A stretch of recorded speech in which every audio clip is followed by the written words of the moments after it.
Good day mga kahabi! Isa na namang napakagandang araw sa ating lahat. Ito nga, babalik na naman tayo ulit kasi nga sa sobrang busy natin sa work. Paminsan-minsan lang tayo uploads ng mga video natin. Pero as far as I concerned is, pinagsisikapan ko pa natin naman magkaroon ng bagong videos dito sa ating mini YouTube channel. And today's video mga kahabi is pag-uusapan naman natin yung ating bago natin alaga yung sirama natin and nakaranis na features natin na itlog and isa. And for today's video mga kahabi is i-update ko naman kayo tungkol sa kanila kasi nga initlog na naman po yung ating sirama and papakita ko sa inyo kung ano yung sa mga sisiw nila. Kaya stay tuned mga kahabi!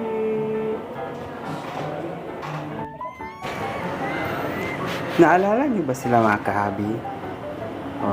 Sila yung ating panibagong alagang sirama sa ating mini coop.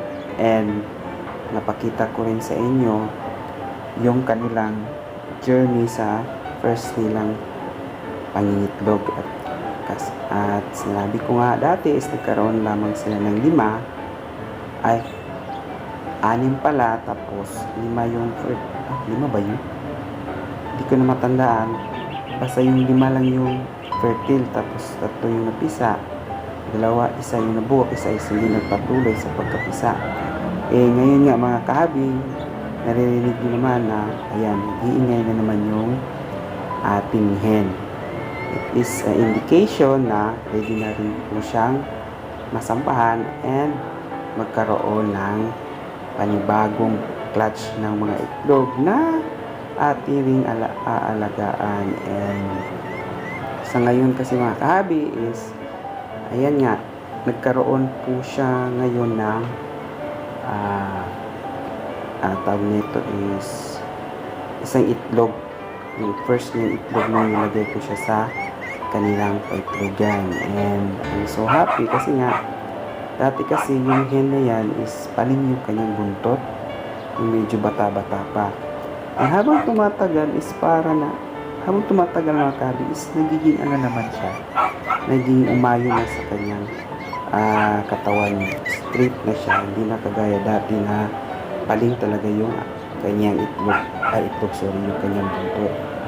And so far is medyo matured na rin yung pair natin kasi nga halata naman yung ating cat is medyo hindi ko lang alam kasi ilang taon na to kasi nung kinuha ko medyo may na although hindi pa siya lugon and nung maglugon na ayan mahaba na rin kasi yung kanyang ahid. And ito nga nilagay ko siya sa kanyang paitlogan or sa kulungan na ginawa natin dati.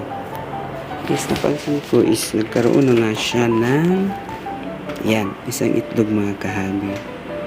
And hopefully sana fertile siya and magkaroon pa siya ng marami pang itlog para mas marami tayong mapapisa.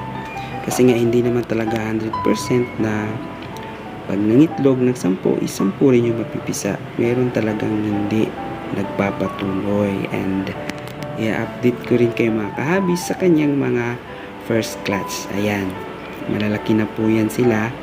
Bali 2 kakarel tsaka 1 pulit. Yung kakarel dyan is yung isang puti tsaka yung katabi niya na pansin naman natin niya malaki na yung palong. And yung isa namang brown is pulit naman yan. Hindi ba parang kailan lang mga kahabi na nagkaroon tayo, but I'm so happy kasi nga nadagdagan na naman yung ating palamunin sa ating mini coop. No problem dun mga kahabi kasi nga tawag nito hobby naman natin baga source of our happiness and stress reliever sa mga araw na nagtatrabaho tayo sa kanya-kanya nating mga trabaho na minsan is nagkakaroon din tayo ng mga hardship sa trabaho na nadadala din natin sa ating mga tahanan. But dahil na rin sa ating mga alaga, nagkakaroon tayo ng stress reliever. Kumbaga, nada-divert natin yung ating mga iniisip na mga problema o mga stress sa work tsaka sa pamilya dito na nagkukos ng kasiyahan sa ating mga damdamin. O di ba? Damdamin talaga mga bakla. And I'm so happy kasi nga eto na, may nadagdag sa ating mga alaga. And hopefully soon is lumaki sila na walang sakit. Ayan. At ayan mga kaabi, sana kapulutan niyo yung konting kaalaman at ang ating mini vlog this morning. At sa mga bago pang mga subscribers, sana please don't forget to like, share, and subscribe para maging updated kayo sa mga bago pang mga uploads. And makita nyo rin yung mga previous kong mga uploads na kapulutan nyo yung kakaunting tips at kaalaman para magpatuloy din ang inyong pag-aalaga at magabayan din ang inyong mga alaga para maiwasan ang mga tinatawag natin na disgrasya, sakit at pagkamatay ng ating mga alagang fancy chicken. And please don't forget to like, share, subscribe para sabi ko nga, maging updated kayo sa mga panibago ko pang mga uploads. At lagi natin tatandaan mga kahabi na walang magiging isang kain, isang tuka. Kung ikaw ay matyaga, yes of course, always mahalaga. Hanggang sa muli mga kahabi. Paalam!